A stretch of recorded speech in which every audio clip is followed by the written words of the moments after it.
Perserikatan Bangsa-Bangsa menyebut kesetaraan perempuan di dunia masih tertinggal jauh meski sudah masuk salah satu dari 17 butir tujuan pembangunan berkelanjutan yang berakhir pada 2030 mendatang. Assalamualaikum warahmatullahi wabarakatuh. Perkenalkan, nama saya Syarif Ananda Maghribi, NIM 25040674315. Di sini saya menjelaskan tentang teori organisasi tentang kasus kekerasan seksual di kampus, yaitu kisah nyatanya kasus kekerasan seksual di lingkungan kampus Indonesia menjadi perhatian serius dalam beberapa tahun terakhir. Komnas Perempuan melaporkan ratusan kasus pelecehan seksual terjadi di perguruan tinggi, baik dilakukan oleh dosen kepada mahasiswa, antar mahasiswa maupun oleh tenaga kependidikan. Salah satu contohnya adalah kasus di Universitas Negeri Riau tahun 2019. Ketika seorang dosen melakukan pelecehan terhadap mahasiswa bimbingannya, sayangnya banyak kasus yang ditutupi pihak kampus demi menjaga citra institusi. Bahkan beberapa korban justru mengalami reviktimisasi, disalahkan, dikucilkan, atau ditekankan untuk diam. Isu organisasi. Kampus sebagai organisasi pendidikan seharusnya menyediakan lingkungan aman. Namun masih ada kelemahan serius antara lain, yaitu struktur organisasi kampus yang belum menyediakan unit khusus untuk fokus menangani kasus berbasis gender. Sistem pengaduan sering tidak jelas atau tidak berpihak pada korban.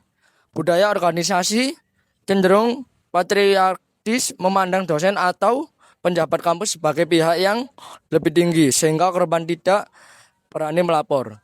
Kebijakan organisasi masih lemah meski sudah ada besar hukum seperti Permendikbud nomor 30 tahun 2021 tentang pencegahan dan penanganan kekerasan seksual.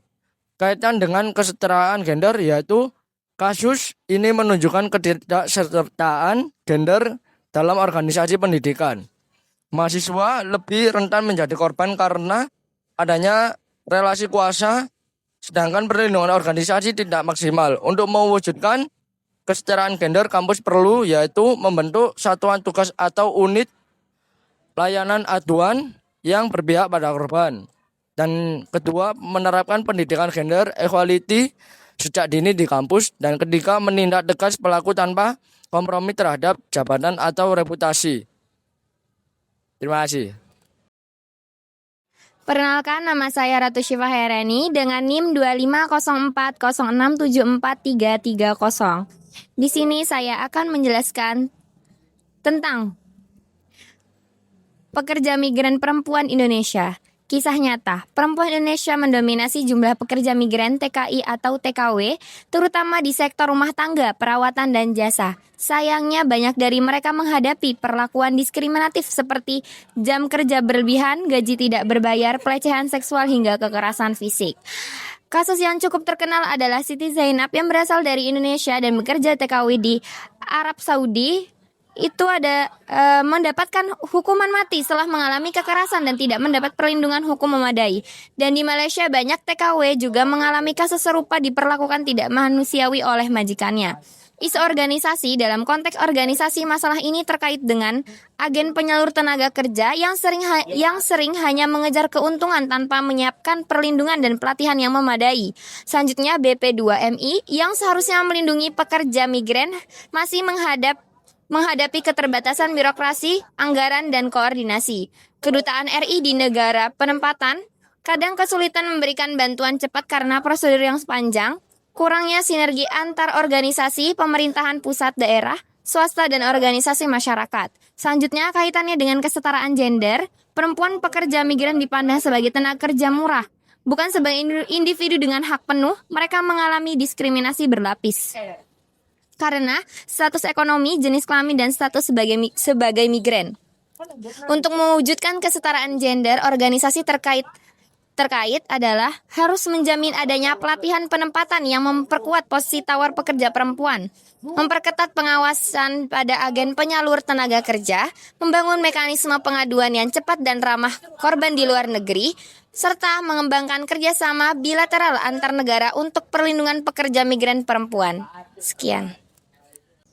Assalamualaikum warahmatullahi wabarakatuh. Perkenalkan, saya Lili Suryani Dwi Aningsi dengan NIM 25040674322. Baik, saya akan menjelaskan tentang isu kesetaraan gender yang nomor 5, perempuan di organisasi BUMN. Kisah nyatanya yaitu di sektor perusahaan negara, peran perempuan mulai mendapat perhatian lebih besar. Pada 2018, Nike Widiawati ditunjuk menjadi Direktur Utama Pertamina, menjadikannya salah satu perempuan paling berpengaruh di sektor Indonesia.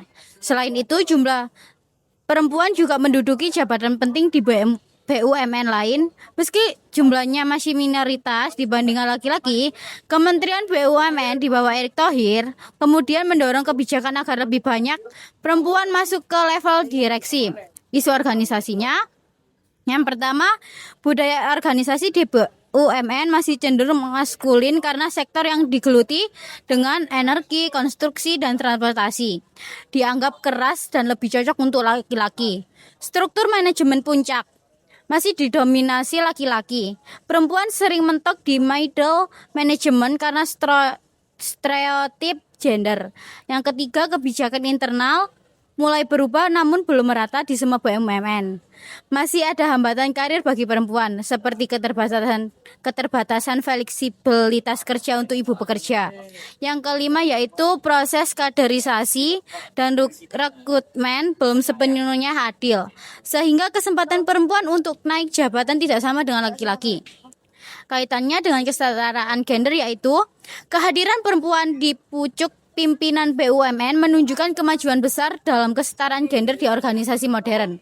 Namun, agar perubahan ini lebih merata, kita perlu yang pertama yaitu mentoring dan program kepemimpinan khusus perempuan di BUMN. Dan yang kedua, kebijakan kerja ramah keluarga, misalnya dukungan untuk ibu bekerja. Yang ketiga, menyadarkan budaya organisasi bahwa kepemimpinan tidak ditentukan oleh gender, tetapi kompetensi. Yang keempat yaitu mengukur keberhasilan bukan hanya dari jumlah direksi perempuan tetapi juga dari pola kerja inklusif di seluruh lingkungan ini. Baik, sekian dari saya, terima kasih.